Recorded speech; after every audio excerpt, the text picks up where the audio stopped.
Welcome back to my channel. मैं हूं आपकी फ्रेंड वर्षा। आज की इस वीडियो में यहाँ पर हम बात करेंगे यूपी पीजीटी टीजीटी के कॉमर्स के प्रैक्टिस सेट की। ये प्रैक्टिस सेट हमारा बिजनेस कॉम्बिनेशन से है। तो स्टार्ट करते हैं वीडियो को। आपको वीडियो पसंद आए तो वीडियो को लाइक कीजिए, फ्रेंड्स का शेयर कीजिए और किसी भी तरह की कोई भी क्वेरी हो तो जरूर बताइएगा।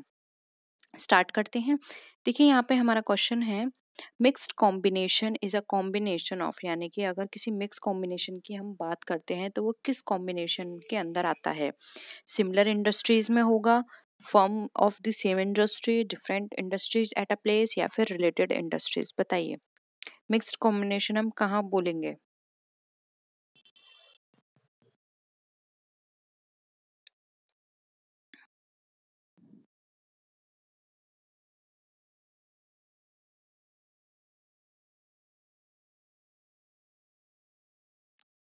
देखिए मिक्स्ड की यहाँ पे बात की जा रही है, यानी कि आपके जो कॉम्बिनेशन है उसमें डिफरेंट तरह की इंडस्ट्रीज हैं, डिफरेंट तरह का बिजनेस है। ठीक है, तो सिमिलर इंडस्ट्री में तो डिफरेंट की बात बिल्कुल नहीं हो रही, और यहाँ पर firm of the same industry, यहाँ पे सेम आ गया, इसमें भी नहीं हो रही। ये हमारा राइट आंसर हो सकता है different industries at a place, यानी कि इसमें डिफरेंट इंडस्ट्रीज हैं। जब उन सबका कॉम्बिनेशन होगा तभी तो हम उसको मिक्स्ड कॉम्बिनेशन बोलेंगे। इसलिए यहाँ पर ऑप्शन सी हमारा राइट आंसर है। रिलेटेड इंडस्ट्री भी सेम का ही पार्ट हो गई, ठीक है, तो ये भी नहीं होगा, इसलिए ऑप्शन सी करेक्ट है। नेक्स्ट क्वेश्चन पर आइए। When three sugar mills combine it is, जब तीन शुगर मिल्स कंबाइन हो जाती हैं तो उसे क्या कहते हैं। Vertical combination, horizontal combination, lateral combination, या फिर डायगोनल कॉम्बिनेशन। बताइए।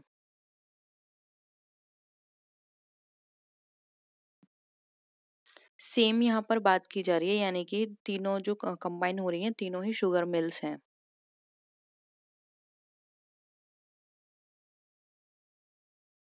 देखिए जब कोई भी इंडस्ट्री एक ही तरह का काम करती है, यानी कि एक ही पैटर्न फॉलो हो रही है, यहाँ पे शुगर है, ये भी शुगर मिल है, ये भी शुगर मिल, ये भी, तो ये हमारा जो पैटर्न है कौन सा यहाँ पे बता रहा है, ये हमारा पैटर्न बता रहा है हॉरिजॉन्टल। ठीक है, इसलिए यहाँ पे ऑप्शन सी राइट है। वर्टिकल हमारा इस तरह से चलता है, ठीक है, हॉरिजॉन्टल हमारा इस तरह से चलता है, इसलिए यहाँ पर ऑप्शन सी राइट है। लेटरल और डायगोनल अभी हम आगे क्वेश्चंस करेंगे, उसमें आप इजीली समझ जाएंगे। ठीक है, मैं अभी से आपको इसलिए डिफाइन नहीं कर रही हूँ क्योंकि आगे क्वेश्चंस में ये आएंगे तो फिर वहां पर आप अपना दिमाग नहीं लगाओगे। ठीक है, तो थोड़ा सा क्वेश्चंस को आप समझने की कोशिश करिए, खुद से आंसर करिए। देखिए हॉरिजॉन्टल कॉम्बिनेशन मींस, अब यहाँ पे हॉरिजॉन्टल कॉम्बिनेशन दे दिया। अब देखिए combination of concerns producing similar goods, combination of concerns producing different goods, combination of the same category of the workers of a concern, या फिर unification of the consumers of a particular commodity. बताइए horizontal में क्या होगा।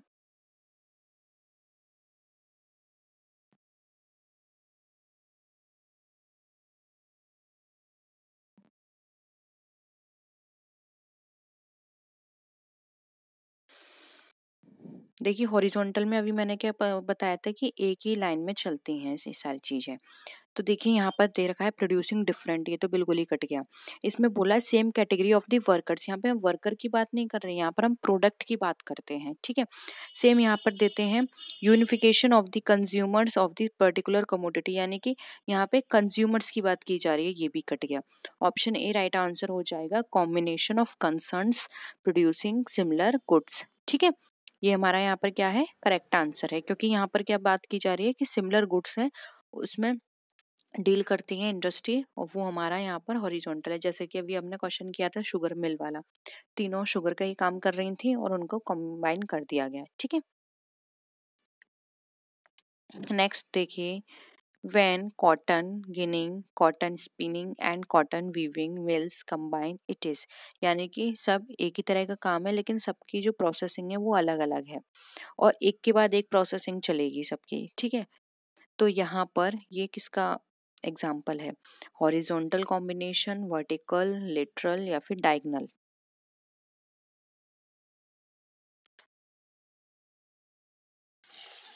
बताइए। अभी मैंने आपको यहाँ पर हिंट भी दे दिया कि सब एक के बाद एक चलेंगी। ठीक है, आंसर करिए जल्दी।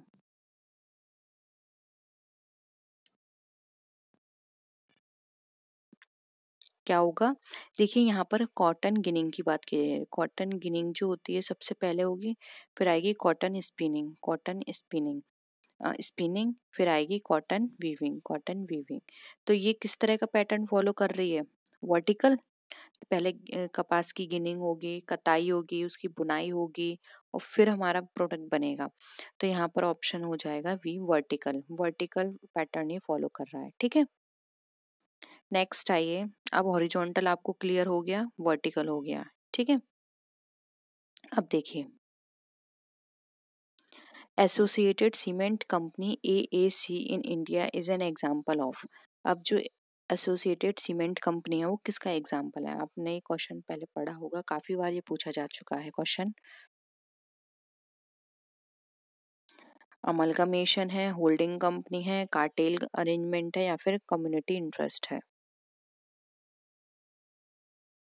देखिए एसीसी कंपनी जो है ये प्रॉफिट के बेसिस पे काम करती है, तो कम्युनिटी इंटरेस्ट तो होने से रहा, ठीक है। अमलगमेशन यहाँ पर इसमें नहीं बताया गया कि किसका किसके साथ हुआ है, अमलगमेशन भी कट गया। होल्डिंग कंपनी की भी यहाँ पे बात नहीं करा, ये एक कार्टेल अरेंजमेंट है, ठीक है। कार्टेल अरेंजमेंट क्या होते हैं? ये इस पर्पज से किए जाते हैं कि जो भी कंपटीशन आपस में हो रहा है उसको खत्म कर दिया जाए, कंपटीशन को खत्म करने के पर्पज से ये किए जाते हैं इस तरह की, ठीक है। तो यहाँ पर ऑप्शन सी हो जाएगा, कार्टेल अरेंजमेंट। नेक्स्ट क्वेश्चन देखिए, horizontal combination refers to the combination of two or more business concerns. अब ये क्वेश्चन थोड़ा अलग है, ठीक है। यानी कि हॉरिजॉन्टल कॉम्बिनेशन का मतलब है दो या दो से अधिक बिजनेस कंसर्न्स को कंबाइन करना। अब देखिए यहाँ पर option, producing different but related goods, producing same और similar goods, engaged in activities complementary to each other या फिर engaged in activities और production of essentially different nature। बताइए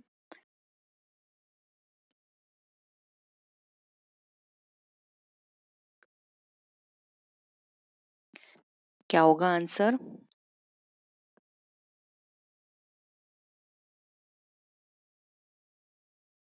अभी अभी हमने बात की थी, देखिए हॉरिजॉन्टल में, ठीक है।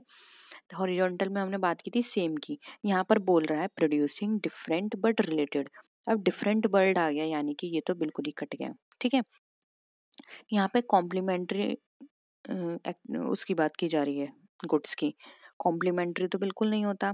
फिर है एंगेज्ड इन एक्टिविटीज और production of essentially different, again different word आ गया, ठीक है। कुछ टर्म ऐसे होते हैं जिनको देखकर हम इजीली बता सकते हैं, तो ये तो बिल्कुल नहीं होगा।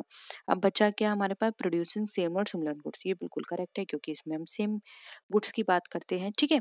ऑप्शन बी यहाँ पे हमारा क्या हो जाएगा, राइट आंसर। होप यहाँ तक हमने जितने भी क्वेश्चंस करे हैं वो सारे आपको क्लियर हो गए होंगे, ठीक है। नेक्स्ट आते हैं, the combination movement in cotton textile industries of India started in. अब ये स्टैटिक क्वेश्चन है, ये तो आपको इसको एज इट इज याद करना होगा। अगर आपने पहले ये क्वेश्चन नहीं देखा है तो इसको भी याद कर लेना। ये जो कॉटन टेक्सटाइल इंडस्ट्री जो थी इंडिया में, इसका जो कॉम्बिनेशन जो हुआ था या कॉम्बिनेशन मूवमेंट जो स्टार्ट हुआ था वो कब हुआ था? 1875, 1947, 1956 या फिर 1975 में? अब आपको ये पता है कॉटन हमारा इंडिपेंडेंट से पहले से चलता आ रहा है, ठीक है। अब तो मैंने आपको थोड़ा हिंट भी दे दिया, बचा एक ही टॉप पॉइंट यहाँ पे, 1875। इसका आंदोलन शुरू हुआ था 1875 में, ठीक है। नेक्स्ट क्वेश्चन देखिए, vertical combination. Vertical combination eliminates competition, reduce expenditure, has no effect on competition या फिर नन ऑफ द अबव। बताइए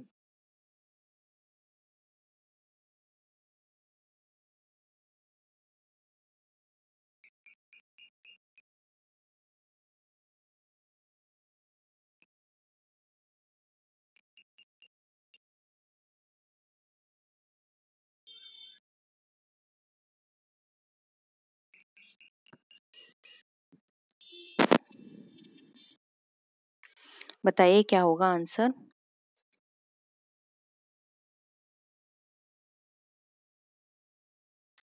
देखिए यहाँ पर एलिमिनेट कंपटीशन की बात की जा रही है, तो कंपटीशन किस तरह से एलिमिनेट हो सकता है?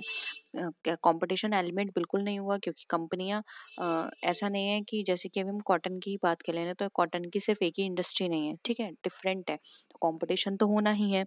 फिर आता है has no affect on competition, ये दोनों सेम है, ये भी कट गया, ये भी कट गया, बच्चा अभी रिड्यूस एक्सपेंडिचर, तो राइट आंसर हो जाएगा रिड्यूस एक्सपेंडिचर। अब ये समझिए रिड्यूस एक्सपेंडिचर किस तरह से। अब आप ये देखिए, कॉटन में ही हम बात कर रहे थे, पहले सबसे पहले आएगी गिनिंग, स्पिनिंग, फिर आएगी हमारी वीविंग। अगर एक इंडस्ट्री ये सारे काम करेगी तो उसको क्या होगा, या फिर वो डिफरेंट इंडस्ट्री से ये काम करवाएगी, तो यहाँ पर उसको काफ़ी खर्चा होगा। लेकिन अगर इस तरह की काम करने वाली सारी इंडस्ट्री एक साथ मिल जाएंगी, तो वहाँ पे क्या होगा, उनका एक्सपेंडिचर कम हो जाएगा, ठीक है, क्योंकि वो फिर एक दूसरे के कॉन्ट्रैक्ट में आ जाएंगी, और वहाँ पर उनको पता है कि मुझे अपना माल आगे इसको ही फॉरवर्ड करना है, ठीक है, या फिर उसको ये पता है कि मुझे यहाँ से ही लेना है, तो वहाँ पे एक तो उनके रेट कम लगेंगे, ठीक है। मार्केट में क्या होगा, अगर वो कहीं और से भी कांटेक्ट करते हैं, तो हो सकता है वहाँ पर उनको उनके मुताबिक प्रोडक्ट ना मिले, क्वालिटी अच्छी ना हो, तो बहुत सारी चीज़ें होती हैं। तो इसलिए यहाँ पे एक्सपेंडिचर तो रिड्यूस होगा ही होगा, क्योंकि जब कोई कंपनी एक साथ काम करेगी और जब वो अपने एक दूसरे के रिसोर्सेज भी यूज़ करेंगी, ठीक है, तो वहाँ पर उनका जो एक्सपेंडिचर है वो कम हो जाएगा। इसलिए ऑप्शन बी यहाँ पे हमारा राइट आंसर है। नेक्स्ट क्वेश्चन है, if two or more sugar mills combined together it is known as. अब ये तो क्वेश्चन रिपीट हो गया। अब आप इसका तो आंसर इजीली कर सकते हैं, जब दो या दो से अधिक शुगर मिल्स जो होती हैं कंबाइंड होती हैं, तो उसको हम क्या बोलते हैं, हॉरिजॉन्टल, ठीक है। नेक्स्ट है, when a cement mill, a steel mill and a chemical mill company combine it in a case of, ये किसका केस है? अब देखिए यहाँ पे सीमेंट की बात करें, स्टील मिल की, केमिकल कंपनी की, तो हॉरिजॉन्टल तो नहीं हो सकता, और ये सब एक दूसरे से कंसर्न भी नहीं है, ठीक है। सीमेंट स्टील से कोई लेना देना नहीं है, ना ही स्टील का केमिकल से, ठीक है। तो वर्टिकल भी नहीं हो सकता। अब आपको बताना है डायगोनल और सर्कुलर में क्या होगा इसका आंसर।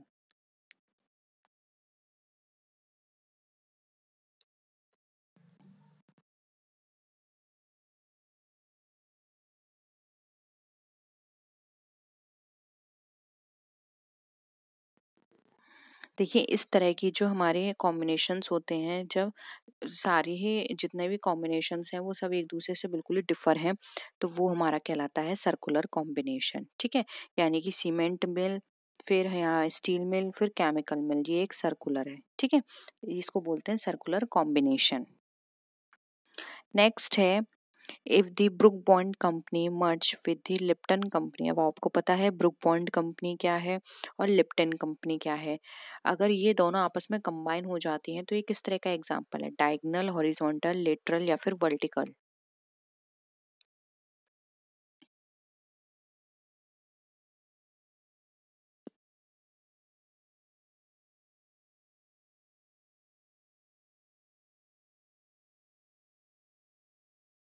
क्या हो जाएगा? आंसर हो जाएगा बी, क्योंकि ब्रुक बॉन्ड कंपनी भी चाय बनाती है और लिप्टन भी चाय बनाती है, ठीक है, तो ये दोनों ही सेम काम कर रही हैं, इसलिए यहाँ पर आंसर हो जाएगा बी, हॉरिजॉन्टल कॉम्बिनेशन।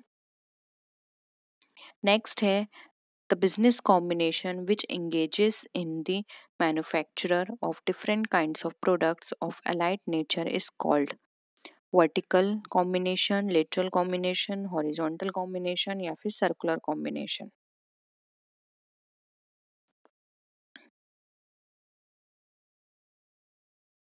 आंसर करिए।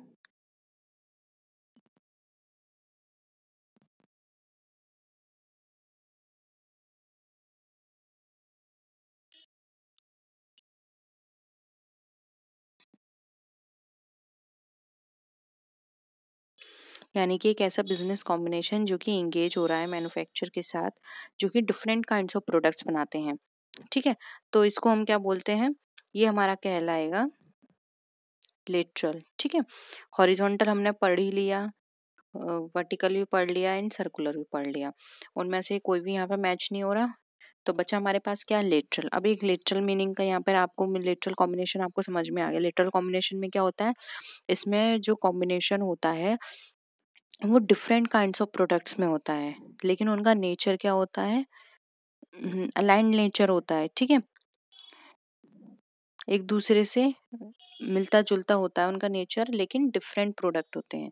अभी यहाँ इसका एग्जांपल आएगा तो वो भी हम समझेंगे। ये हमारा क्या कहलाएगा, लेटरल कॉम्बिनेशन। नेक्स्ट है, which of the following is a combination of firms in successive stage of manufacturer in the same industry, यानी सेम इंडस्ट्री के अंदर अगर कोई सक्सेसिव स्टेज पर कोई मैन्युफैक्चरर है, उसके कॉम्बिनेशन को हम क्या बोलते हैं, horizontal, vertical, divergent lateral combination, convergent lateral combination, बताइए।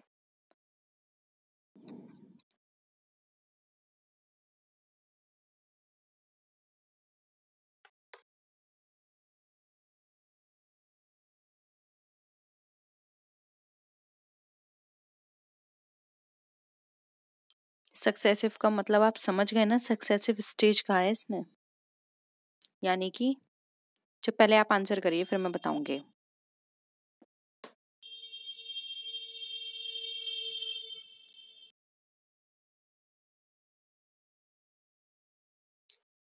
क्या हो जाएगा आंसर, देखिए आंसर की पहले हम बात करें तो वो होगा वर्टिकल। सक्सेसिव का मतलब है एक के बाद दूसरी स्टेज, ठीक है, सक्सेसिव, ये इसकी सक्सेसिव, ये इसकी सक्सेसिव, ये इसकी सक्सेसिव, ठीक है। तो ये क्या हो गया, यहाँ पर एक दूसरे से कंसर्न है स्टेज, तो स्टेजेस की हम बात करते हैं वर्टिकल कॉम्बिनेशन में, ठीक है। नेक्स्ट है, the first direction of a company are appointed bye.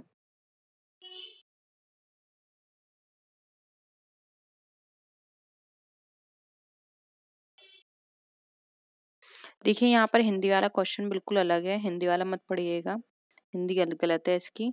यहाँ पर ये पूछा है डायरेक्शन की जगह आप डायरेक्टर कर लीजिएगा। जो फर्स्ट डायरेक्टर होता है कंपनी का, वो किसके द्वारा अपॉइंट किया जाता है,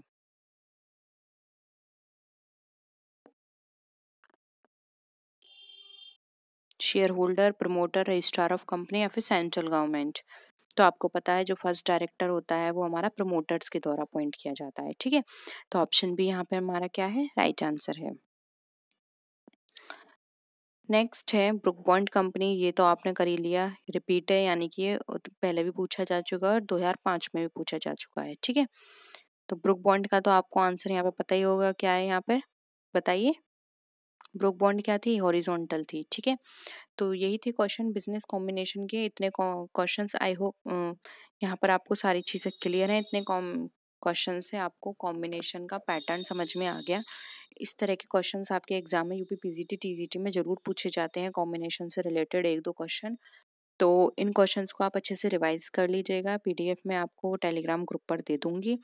और पीडीएफ से बेहतर है, आप जब भी हम क्वेश्चंस करते हैं तो आप उस समय स्क्रीनशॉट ले लिया करिए, क्योंकि स्क्रीनशॉट से क्या होता है, हमें पढ़ने में आसानी होती है। आप बार बार पीडीएफ ओपन करोगे, स्क्रीनशॉट आपकी गैलरी में सेव हो जाते हैं, वहाँ जाके आप इजीली पढ़ सकते हो, ठीक है। तो आई होप आपको यहाँ पर सारे क्वेश्चंस क्लियर हुए होंगे। किसी भी तरह का फिर भी डाउट है तो आप नीचे कमेंट सेक्शन में लिख सकते हैं, हम कोशिश करेंगे उन डाउट को क्लियर करने की। तो होप यहाँ पर आपको सब कुछ क्लियर है। नेक्स्ट वीडियो में आपसे मिलते हैं, तब तक के लिए टेक केयर, बाय बाय।